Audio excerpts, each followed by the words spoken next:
हवेली की चुड़ैल। गांव के बाहर एक टूटी फूटी हवेली खड़ी थी। चारों तरफ उगी बबूल की झाड़ियां, जंग लगे लोहे का गेट और खिड़कियों में अंधेरा ऐसा कि लगता था मानो वहां सूरज की किरणें भी जाने से डरती हों। बुजुर्ग लोग हमेशा कहते थे, उस हवेली में मत जाना, वहां चुड़ैल का डेरा है। पर इंसान जितना डरता है उतना ही जिज्ञासु भी होता है।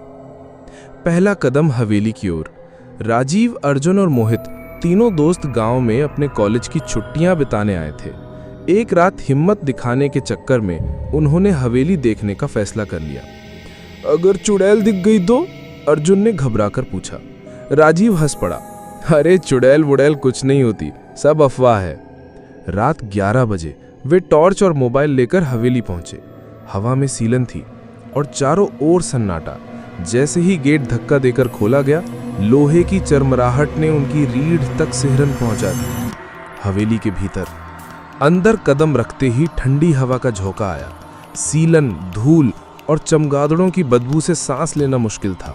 दीवारों पर उखड़ा हुआ पलस्तर, टूटे दरवाजे और फर्श पर बिखरी हड्डियां, जैसे कोई पुराना कब्रिस्तान हो। मोहित ने कांपते स्वर में कहा, चलो वापस चलते हैं। राजीव बोला, इतनी जल्दी डर गए? अभी तो असली मजा शुरू हुआ है। वे हवेली के बीचों बीच पहुंचे तो देखा कि वहां एक टूटा हुआ झूमर पड़ा है। ठीक उसी समय ऊपर से चरमराहट की आवाज आई, जैसे कोई भारी चीज लकड़ी के फर्श पर खिसक रही हो। तीनों ने टॉर्च ऊपर की ओर तानी, पर वहां कुछ भी नहीं दिखा। चुड़ैल का साया। अचानक पीछे से एक ठंडी सांस उनकी गर्दन को छू गई।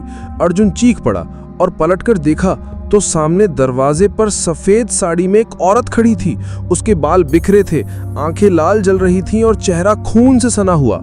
वो औरत धीरे धीरे हंसने लगी, खरखराती लंबी हंसी, जैसे किसी ने कब्र के नीचे से आवाज निकाली हो। तुम्हें यहां नहीं आना चाहिए था। राजीव ने हिम्मत करके कदम बढ़ाया, पर उसी पल औरत के पैर हवा में उल्टे मुड़े और वो दीवार पर चढ़ गई।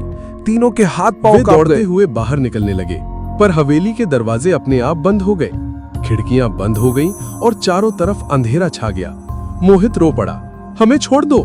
चुड़ैल की आवाज गूंजी, 100 साल से मैं इंतजार कर रही थी। जो भी यहाँ आता है वो कभी लौट नहीं पाता। दीवारों से खून रिसने लगा। फर्श से हाथ निकलकर उनकी टांगे पकड़ने लगे। अर्जुन गिर पड़ा और उसे नीचे खींचने लगे।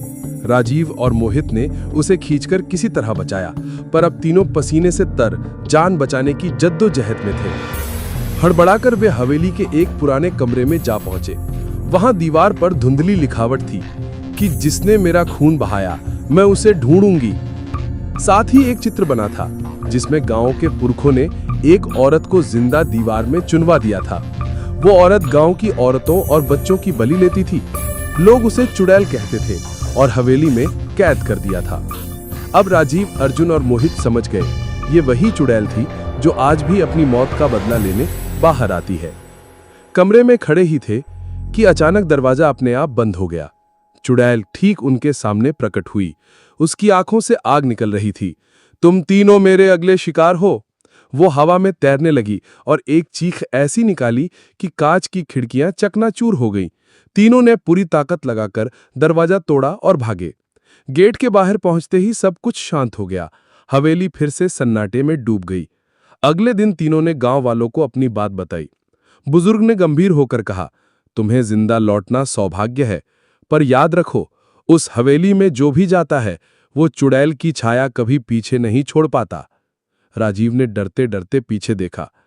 सचमुच धूप में भी उसकी परछाई के साथ एक दूसरी लंबी डरावनी परछाई जुड़ी हुई थी, जैसे कोई और उसके पीछे पीछे चल रहा हो।